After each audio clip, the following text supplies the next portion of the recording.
رقبے شامل ہیں۔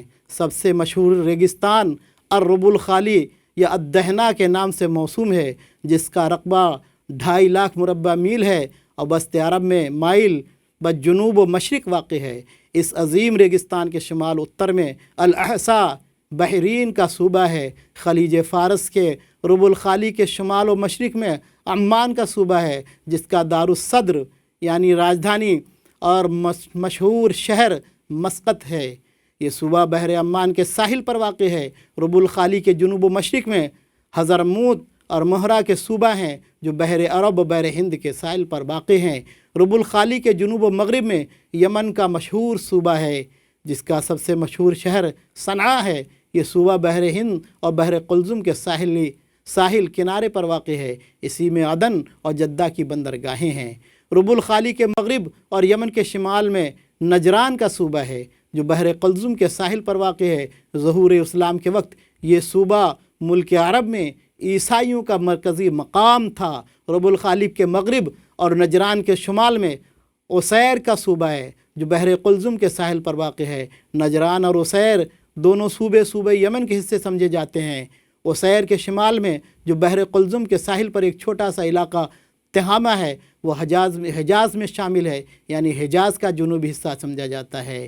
رب الخالی کے شمال میں بشکل مربع نجد کا وسیع صوبہ ہے، جس کے مشرق میں صوبہ بحرین، مشرق میں صوبہ حجاز اور شمال میں صحرائے شام واقع ہے۔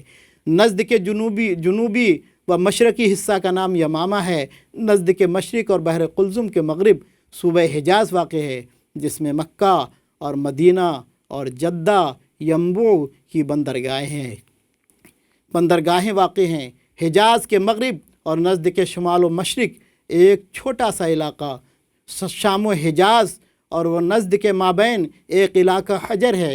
رب الخالی کے اندر حضرموت و یمامہ کے درمیان الاحقاف ایک غیر مشہور غیر آباد رقبہ ہے، جو کسی زمانے میں قوم عاد کا مسکن تھا۔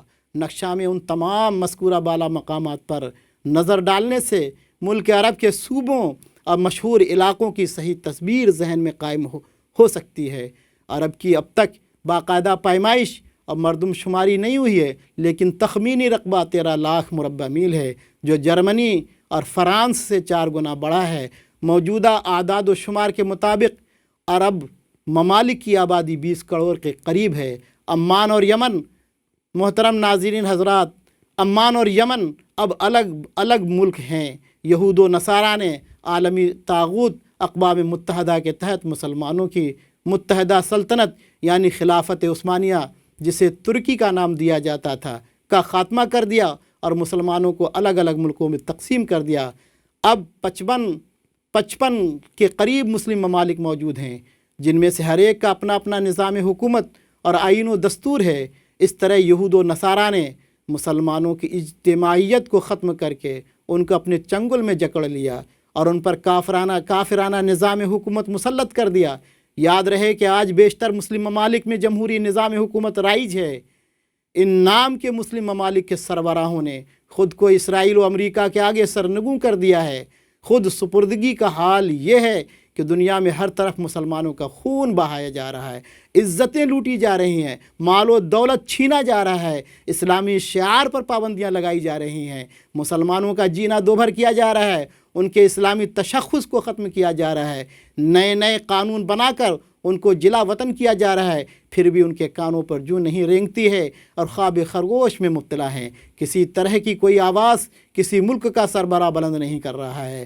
مسلمانوں کی فریاد رسی کرنے کی کمر ہمت کوئی نہیں باندھ رہا ہے، بلکہ مسلمانوں پر ظلم و ستم کرنے والوں کو ایوارڈ و انعامات سے نوازا جا رہا ہے، ان کے ساتھ بڑی بڑی تجارتی ڈیلیں کی جا رہی ہیں، ان کا پرتپاک استقبال کیا جا رہا ہے، ظالموں کے ظلم و ستم کو ان کا داخلی معاملہ بتا کر ظلم و ستم، جبر و تشدد کرنے کی کھلی چھوٹ دی جا رہی ہے، جبکہ اس ملک عرب کی فطرت یہ تھی کہ دنیا کے کسی گوشے میں بھی مسلمانوں پر ذرا سا بھی ظلم ہوتا تو انصاف دلانے اور مدد کرنے کے لیے اگر فوج کشی کرنے کی ضرورت پڑتی تو بلا تاخیر فوج کشی کر دی جاتی۔ ایک مظلوم لڑکی کی آواز پر سندھ کو زیر کرنے کے لیے محمد بن قاسم کو سپہ سالار بنا کر بھیج دیا گیا اور مظلوموں کی فریاد رسی کی ایک بے مثال مثال قائم کر دی، لیکن آج اسی عرب کو کیا ہو گیا ہے جو اتنا بے حس ہو گیا ہے جس سے مسلمانوں کی چیخیں سنائی نہیں دیتی ہیں، شاید خود غرضی میں مبتلا ہو گیا ہے۔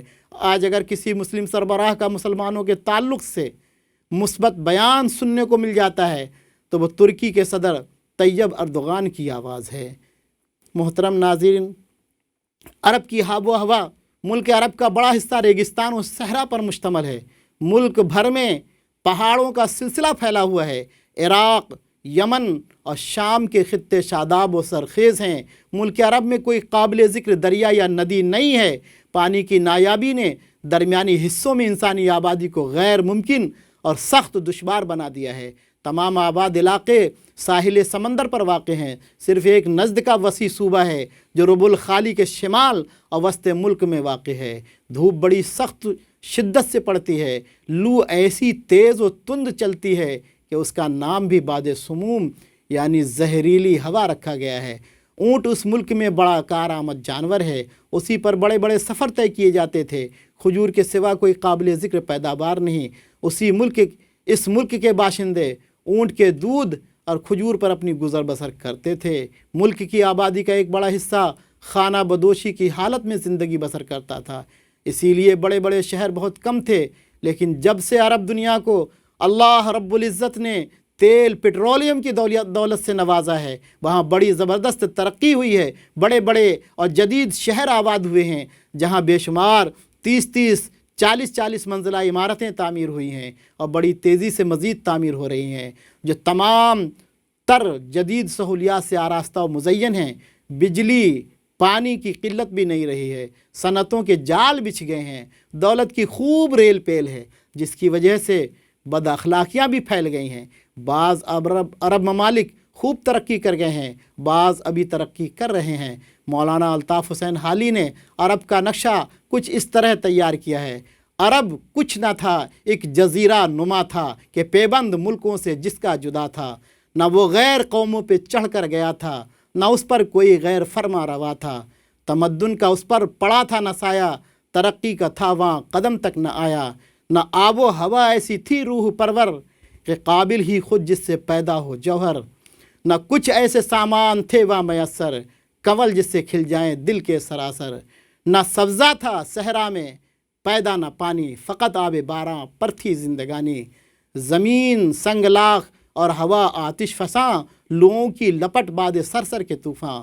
پہاڑ اور ٹیلے، سراب اور بیاباں، کھجوروں کے جھنڈ اور خارے مغیلاں۔ نہ کھیتوں میں غلہ، نہ جنگل میں کھیتی، عرب اور کل کائنات اس کی یہ تھی۔ عرب کا نام ناظرین کرام ملک عرب کیوں پڑا؟ تو ملک عرب کو عرب کہنے کی 2 وجہ بتائی گئی ہیں۔